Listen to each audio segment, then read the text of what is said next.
You're watching Forsaken Joe. Don't forget to like and subscribe. Enjoy the story. Let's begin. I was standing in the aisle at Lowe's, trying to figure out which drill bit to get when I got the text. Just 5 words, no more intimacy. Deal with it.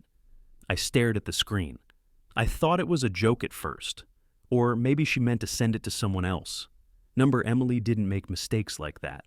My name's Mark. I'm 38 years old, live in Cedar Rapids, Iowa, and I've been married to Emily for 12 years. Or at least I thought I was. I just stood there, holding my phone like it was going to explain something if I stared hard enough. My stomach flipped, but I didn't feel anything right away. Not anger, not sadness, just this weird numbness, like someone hit mute on my entire body. Quick note, before listening, share which city or country you're watching from. I didn't text back. What the hell was I supposed to say to that? I shoved the phone in my pocket and walked out of the store without buying a thing. The whole ride home, I kept trying to rewind through the last few months. We hadn't been sleeping together much, sure, but I figured that was normal. Work stress, schedules, whatever. We were still talking, still eating dinner together, still sitting on the couch and watching dumb TV.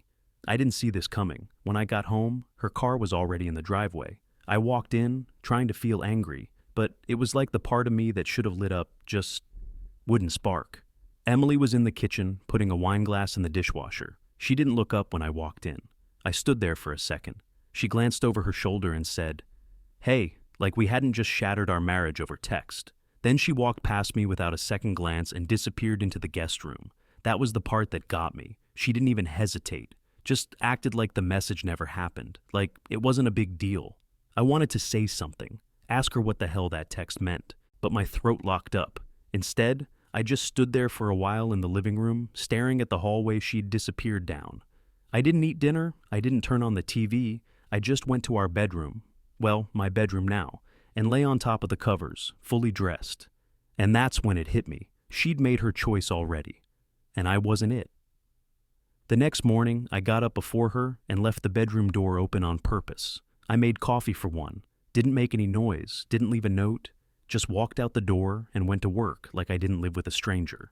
For the next few days, we barely spoke. She stayed in the guest room. No explanation, no apology. She'd walk past me in the hallway like we were neighbors who didn't really like each other. I stopped asking about her day, stopped texting her during lunch. She used to get upset if I didn't check in. Now she didn't even notice. The first night I didn't cook dinner for her, she stood in the kitchen staring at the empty stove like she couldn't figure out what was missing. I grabbed a frozen burrito and ate it on the porch. She didn't say a word. The second night, I left the trash overflowing. Normally I'd just take it out, no big deal. This time I walked past it and didn't touch it. She walked by it twice, still didn't move. By the third day, the rhythm was set. 2 people in the same house, living 2 completely separate lives. She had her routines, I had mine. If something broke, I didn't fix it. If she was out of coffee, that was her problem. At first, it felt like punishment. Then it started to feel like freedom. One night, she walked into the kitchen while I was doing dishes for myself. No hello, no small talk. She opened the fridge, stared at it, then finally said, "You're not even going to ask if I want anything?" I didn't look up. Nope. She let the fridge door swing shut and stood there like she wanted to say more. Then she just left. Back to the guest room. That was the last time she tried to pull anything. It wasn't just about meals or chores, it was everything. I stopped holding the door open for her when we walked out together. Stopped filling up her gas tank when I took her car for errands. All those little things I used to do because I loved her, gone.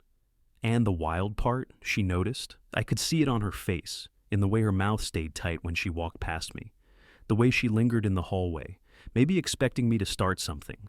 But I didn't. I just let the silence hang. She tried to keep things normal, kept folding laundry, kept loading the dishwasher, but her hands moved slower and she didn't hum like she used to.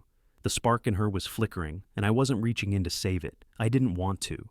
The house got quiet, too quiet, but not in a peaceful way. More like a waiting room, kind of quiet. Like both of us were just waiting for the other to snap. We didn't fight, we didn't touch, and we didn't ask why. One night, I sat on the couch watching TV while she walked in from wherever she'd been, probably work. She looked at me like she wanted to say something.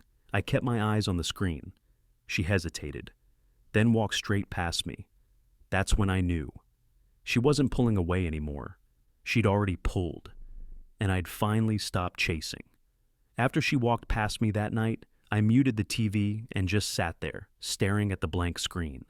Something had shifted, and not just in the silence between us. She was changing. Not just distant, but slippery. Harder to read, harder to trust. The next morning, she was already gone before I even got out of bed. No note, no text. Just her side of the bathroom sink wiped clean, and a faint perfume trail that didn't smell like the stuff she used to wear. By the end of that week, she'd started working late more often, at least 3 nights in a row. Always the same line: "We're finalizing a client presentation," or "There's a new product pitch and I'm the lead." Thing is, she'd never cared about work that much before. Suddenly she was the damn CEO of group projects, and her phone, it never left her side. If she set it down, it was screen down. She used to be careless with it, leave it on the couch, forget it in the bathroom. Now it was like that phone held national security secrets. I once walked by and saw her snatch it off the counter like I was about to steal it. One night, I came home early from the gym. Her car was in the driveway, lights off, but the living room window was glowing from her phone. I walked in quietly. She was curled up on the guest bed, texting, fast, smiling. She didn't hear me at first, but the second she did, she jerked upright, screen already locked. "Didn't hear you come in," she said. "Yeah, clearly." That night I didn't sleep. I started keeping a mental log.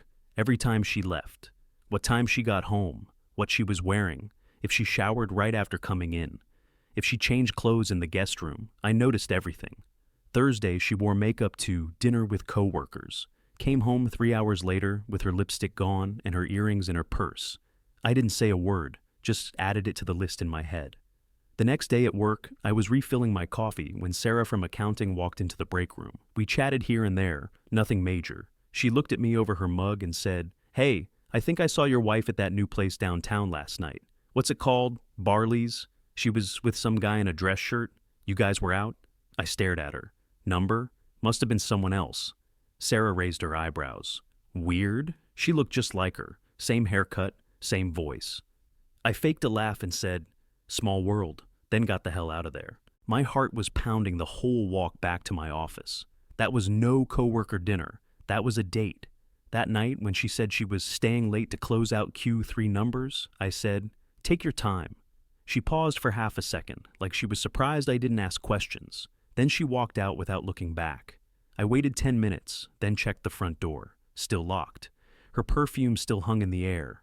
Back in our room, I grabbed a notebook and started writing. Dates, times, outfits, locations she mentioned, excuses she gave. I wasn't guessing anymore. I was building a timeline. The next few nights, same story. Different outfits, different perfume, less eye contact. Saturday morning, she got a text while brushing her teeth. Phone buzzed twice on the bathroom counter. I was standing behind her, shaving. She snatched the phone like it had burned her, then walked out without saying a word. Something wasn't just wrong, it was off, calculated. Like she was managing 2 different lives and trying to keep them from crashing into each other. But I wasn't asking questions anymore. I was watching and taking notes. It wasn't just Emily I was watching anymore. Karen started showing up more, a lot more. First it was once every couple weeks, then it was every weekend. Then it turned into random weeknights, Wednesday, Friday, whatever. No heads up, no invite, just a knock at the door, followed by her loud-ass voice announcing herself like she lived there. I started noticing they'd go quiet when I walked into the room. Not casual quiet, tight-lipped, shoulder-stiff quiet. Karen would give me that fake smile and wave her wine glass like we were all friends catching up. Emily wouldn't even look up from her phone. They'd hole up in the guest room sometimes, whispering like teenagers. The kind of whispering that has nothing to do with catching up and everything to do with hiding something. I didn't need to hear the words to know they were talking about me. One night, I was coming back from the garage, and the door into the kitchen was cracked open. I heard them before I even stepped in. Karen's voice sharp and smug. "See? Told you. He's pulling back now. Took long enough?" Emily laughed, really laughed, like she used to when we were still us. "I think he finally gets it. Took a full emotional shutdown, but he's learning." Karen. "Good. He needs to. He was way too comfortable." I froze. My hand was still on the doorknob. I should have burst in, should have said something, but I didn't. I just stood there, jaw locked, stomach turning, letting their voices drill that knife in a little deeper. So that was the game. They thought they were teaching me a lesson. My distance wasn't pushing her away. It was feeding their little power trip. I stepped back without making a sound, walked into the garage, and stayed there for a while, just staring at the concrete floor like it was gonna tell me what to do next. After that, Karen's face made my skin crawl. Every time she walked in, it felt like a parasite entering the house. Still, I played it cool. If she noticed anything, she didn't let on. She kept smiling that tight, self-satisfied smile, kept asking fake questions like, "How's work, Mark?" or "You been keeping busy?" Always that same tone, condescending wrapped in fake concern. I gave her nothing back, just looked her dead in the eye and said, "Yep," or "Same as always." Flat voice, no warmth. I started keeping track of her visits too. Not just dates and times, but how long she stayed, how loud they laughed, if Emily seemed different after. Sometimes after Karen left, Emily would act smug, like she knew something I didn't. Other times she looked guilty, avoided eye contact, went to bed early. It was like Karen gave her a boost every time she showed up, a pep talk to keep the walls up between us. And here's the thing. I knew Karen. I knew her before she became whatever version of herself she was now. She used to be cool, funny, sharp, honest. But now, she'd turned into this petty little backseat driver in our marriage, stirring the pot for her own entertainment, or maybe just to feel powerful. Maybe she saw herself as some kind of therapist, guiding Emily through this mess. Or maybe she just liked watching me squirm. But I stopped squirming. I didn't slam doors. I didn't argue. I didn't react. I just watched. And the more I watched, the clearer it got. Karen wasn't just a side character in this story. She was a whole damn chapter. One Saturday, I came into the kitchen while they were sitting at the table drinking wine. Karen smiled and said, "Hey, we're about to watch that new rom-com. Want to join?" I looked her straight in the eye and said, "Hard pass." Then I grabbed my keys and walked out. I drove around for almost an hour after leaving the house that day. No destination. Just windows down, music low, letting the silence in my head fill back up with something that belonged to me. That's when I made the decision. No more reacting, no more damage control. I'd spent the last few months surviving whatever version of Emily I was living with. Now it was about me, just me. The change started small. I stopped coming home right after work. Instead, I stayed late, cleaned out my inbox, took on the crap projects no one wanted. It wasn't about ambition, it was escape, an excuse to be somewhere she wasn't. She noticed. "You working a lot lately," she said one night, while pouring herself a glass of wine. "Yeah," I said, without looking up from the mail. "Lot going on?" She waited for more. I didn't give it. After work, I started hitting the gym again. Nothing crazy, just a few times a week, back to the routines I used to enjoy before everything got hijacked by marriage schedules and Emily's endless social plans.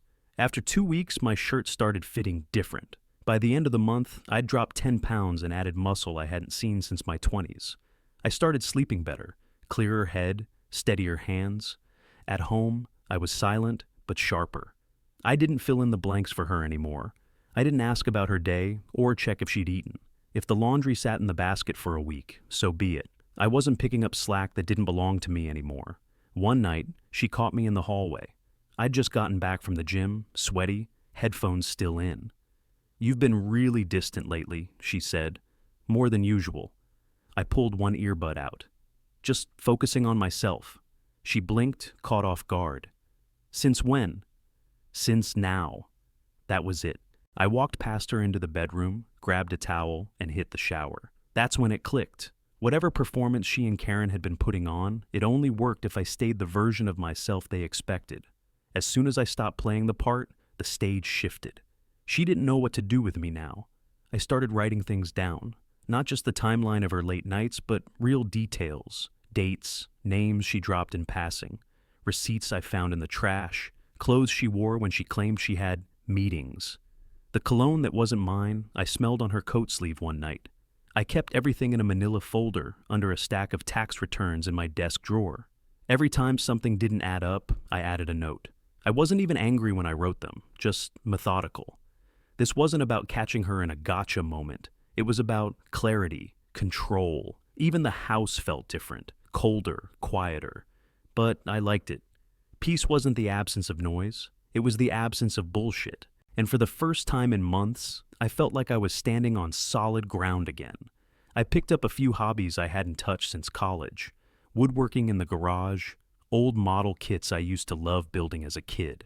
It wasn't about filling time. It was about remembering who I was before I bent myself into a husband version that never really fit. She walked in on me once while I was sanding down an old coffee table I found at a yard sale. "You're building stuff now?" she asked. "Guess I am." "Okay." She hung there for a second, trying to figure out what version of me she was talking to, then walked away. I didn't follow, I just kept sanding. I knew it couldn't go on like this forever. Eventually something had to give, but I wasn't going to let her force it. I wasn't going to play defense in my own damn house. Number. The next move would be mine, and I'd make sure she remembered it. The night it all snapped into place, I wasn't even trying to eavesdrop. I'd just come back from the garage, hands still covered in sawdust. I heard voices in the kitchen, Emily and Karen. Nothing unusual, but something about their tone stopped me cold. They weren't whispering this time. They were laughing. I stood just outside the hallway, hidden but close enough to hear everything. Karen said, "He's finally starting to get it." Emily snorted. "Took long enough. I swear I thought he was going to keep trying forever." Karen, "It's the silence. Guys like him don't know what to do when you stop feeding their ego." Emily laughed again. "Right? I barely have to say anything now. He just keeps to himself, tries to act all cool and distant, like, 'Congratulations, he finally learned his lesson.'" My chest tightened, but I didn't move. I didn't breathe. Karen leaned in, voice lower now. "Keep doing what you're doing. Let him spiral. He'll crack." Emily, smug as hell, "He already has." They both burst out laughing again, like it was some inside joke I wasn't invited to. That was the moment. Not before, not after, right then. That was the switch. Everything I'd felt for the last few months, that creeping suspicion, the gut feeling that I was being emotionally handled like some clueless idiot, it wasn't in my head. They were trying to break me. I backed away from the hallway, slow and quiet, like I was walking out of a room full of smoke. I didn't say a word, didn't slam any doors, didn't even clear my throat to let them know I'd heard. They wanted a reaction. I wasn't giving it to them. Instead, I went straight upstairs, washed my hands, and laid down on my bed with my eyes wide open, staring at the ceiling. The sick part was, I didn't even feel rage. I felt calm, cold, like someone had just pointed out the weak spot in the wall and handed me a sledgehammer. After that night, everything shifted. Emily kept playing her part. Cool, detached, indifferent. But I saw the cracks now, the fake confidence, the rehearsed indifference. She started getting sloppier, staying out longer, not bothering to make up excuses. One night she came home after midnight, heels in her hand, makeup smudged. I looked at her from the couch. "Rough meeting?" She froze. "What?" "You said you had a meeting." She blinked, then walked straight to the guest room without another word. Her silence used to feel like power. Now it felt like retreat. I noticed her watching me more, out of the corner of her eye. I'd be folding laundry or eating dinner alone, and she'd pause like she wanted to ask me something. But she never did. She was losing her grip, and she could feel it. Karen still showed up, but her voice was quieter now, less cocky. She didn't linger like before. She avoided eye contact, and I didn't give her the time of day. I wasn't giving either of them anything anymore. They thought they were punishing me. What they didn't realize was, they made me bulletproof. Whatever version of me they thought they were molding, that guy was gone. The guy who begged for attention, who asked questions, who tried to fix things, dead and buried. I wasn't reacting anymore. I was recording, remembering, preparing. Emily could keep pretending this was her game. She'd figure it out soon enough. And when she did, I'd already be 3 moves ahead. I heard the front door open and close with that same fake casualness she always used. Karen's voice floated in from the kitchen. "Emily?" I stood up from the living room and walked in slowly, wiping my hands on a dish towel. "She's not here." Karen turned, surprised. "Oh, I thought she said..." She didn't. She blinked a few times, then gave me a tight smile. Well, I was just swinging by to drop off her scarf. She left it at my place. I leaned against the counter and folded my arms. Drop it off then. She reached into her bag, set the scarf on the kitchen table, and glanced at the door like she was ready to bolt. But I wasn't done. Karen, I said, voice low and even. Let's talk. Her body stiffened. About what? You know damn well what. She didn't move. Mark, if this is about Emily, this is exactly about Emily, and you. She gave that fake half laugh she always used when she wanted to dodge. I'm not getting in the middle of anything. You're already in the middle of it, have been for months. She narrowed her eyes. That's not fair. Fair? I stepped closer. You coached her into cutting me off emotionally, then laughed behind my back while I tried to figure out what the hell was going on. You've been feeding her crap and calling it support. Her voice raised. She came to me for help. I didn't force anything. She was unhappy. And instead of helping her fix it, you turned it into a game. That's not true. You literally said, he's finally getting it. What exactly was I supposed to be learning, Karen? She froze. That silence told me everything. I heard you, I said. The night you two were in the kitchen. You thought I was too broken or dumb to notice. But I did, and I've been paying attention ever since. Karen swallowed hard. Look, I wasn't trying to... You were trying to control the story, make her feel powerful, and in the process, you made her cruel. Her eyes flared. She's not cruel. She's hurt. You made her feel alone. I stepped even closer. And you made sure she stayed there, because as long as she needed someone to lean on, she kept you around. You weren't helping her. You were keeping her weak. That one landed. She looked away. Truth is, I said, you didn't like the version of me that took up space, that questioned things. You liked the quiet, apologetic Mark, the one who kept his mouth shut. I was just trying to help, she mumbled. Number? You wanted to feel important. You wanted to be the one she turned to. That's not friendship. That's ego. The kitchen felt smaller by the second. She didn't know where to put her hands. She fidgeted with the scarf, then let it drop again. Emily's a grown woman, I said. She can ruin her marriage all on her own. But don't pretend you didn't push her. Don't stand there and act innocent when you were in the room every time she twisted the knife. Karen looked at me then. Really looked, and I saw it. Fear. Not because I was yelling. I wasn't. I was calm. Controlled. Something she never expected from me. I think you should go, I said. She nodded once, lips pressed tight, then grabbed her bag and turned to leave. As she reached the front door, I added, Tell Emily I'm not playing anymore. If she wants to talk, she'll have to come find me. Karen paused, didn't turn around, then walked out and shut the door behind her.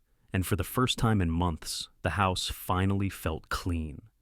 Emily got home around 6.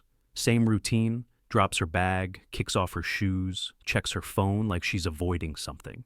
This time, she was. I was waiting for her at the dining table. Clean shirt, folder beside me, calm expression. She walked past me without a word. Sit down, Emily. She froze. We need to talk, now. She glanced at the folder, then back at me. Is this about Karen? It's about everything. She sighed, like I just asked her to explain a traffic jam. Then she sat across from me and crossed her arms. Okay, go ahead. You remember the text you sent me a few months back? No more intimacy, deal with it. Her jaw tensed, but she didn't flinch. Yeah, I said what I felt. Number. You threw a grenade and walked away. You didn't talk to me, you didn't explain. You just shut it all off like I was a stranger. I didn't think you cared anymore. You didn't ask. She rolled her eyes. You were emotionally gone long before that. You rewrote that timeline in your head with Karen's help. You wanted to be the victim so you could justify what you were doing. I'm not doing anything. I slammed my hand on the table, not hard, just enough to cut her off. Stop lying. She blinked, caught off guard. I know about the dinners, the drinks, the guy from your office, Barley's, the missing lipstick, the clothes you don't wear for me. I know. That's not what you think. Really? Because Sarah from work saw you with him. And I've got receipts, times, everything. You've been hiding your phone like it's wired to explode. You think I haven't noticed? She opened her mouth, then shut it again. Her face went pale. And let's not forget Karen, I continued. You let her whisper poison in your ear, and then laughed about me like I was a clueless joke. I heard it all. Emily looked down at her lap. You didn't come to me when things got hard. You didn't try to fix it. You brought in a sidekick and turned our marriage into a performance. I wasn't trying to hurt you, but you did, over and over. She leaned forward, her voice suddenly soft. I just felt so alone, Mark. I didn't know how to reach you. You didn't want to reach me. You wanted power. You wanted control. You wanted to punish me for things you never even said out loud. Tears welled up in her eyes. I didn't think you'd ever stop loving me. I nodded slowly. I didn't think you'd give me a reason to. Silence, heavy and final. Then I pushed the folder toward her. I met with a lawyer last week. Divorce papers are in motion. She didn't touch the folder. You're really doing this? I already did. This isn't revenge. This is release. She shook her head. You don't even want to try? I tried, Emily. I waited. I listened. I swallowed months of silence and manipulation and disrespect. I begged quietly. And you laughed about it over wine. She covered her face with her hands. This isn't how I wanted it to end. It's not ending. It ended a long time ago. You just didn't notice. She sat back in her chair like the wind had been knocked out of her. So, what now? I move forward. I keep what's mine. I rebuild and me. That's not my problem anymore. She didn't speak again, didn't cry, just sat there, blinking hard, trying to process the reality she'd spent months pretending wouldn't come. I stood up, grabbed the folder, and walked toward the living room. You can have the table, I said over my shoulder. And I meant it. The papers were signed 2 weeks after that conversation. No drawn-out fights, no courtroom drama. She barely contested anything. I think she knew dragging it out would just make her look worse. I was exhausted, mentally cooked, but I felt something I hadn't in a long time. Clean. Like I'd scrubbed years of weight off my skin. I got my own place. Small, quiet, just mine. Started texting old friends again. The ones I stopped making time for once I got married. Had beers with Dave and Reggie. Started going on weekend hikes with a local group I found online. I hadn't seen a sunrise from the top of a ridge in years. Felt damn good. I bought groceries for one. Learned to cook again. Not just grilled cheese or takeout. Real food. I looked up recipes, played music while I chopped vegetables. Simple things. Things I forgot I liked. No more waiting for someone to talk to me. No more guessing games. Just peace. Then, 2 months in, I saw her, Karen, at all places, the local bookstore. I was flipping through a hiking guide, planning my next weekend, when I heard her voice behind me. Mark? I turned, and there she was, thinner, pale, tired eyes, like someone unplugged her battery. Hey, I said, flat. She gave me that old smile, but it didn't land. You look good. I nodded. I am. There was an awkward pause, then she said, Emily still talks about you, you know. I looked her dead in the eye. Not my concern. She blinked, caught off guard. She didn't think you'd ever go through with it. She didn't think a lot of things. Karen shifted her weight. She misses you. I stepped back, book still in hand. Then she can miss me from a distance. I'm done. She opened her mouth like she wanted to keep the conversation going, but I didn't let her. Take care of yourself, Karen. I turned and walked straight to the register, paid for the guide, didn't look back. Outside, the sun was sharp and high, breeze hitting just right. I climbed into my truck, tossed the book on the passenger seat, and started the engine. I didn't feel smug, didn't feel angry, just steady. I wasn't the man standing in Lowe's with a phone shaking in his hand. I was the man walking away.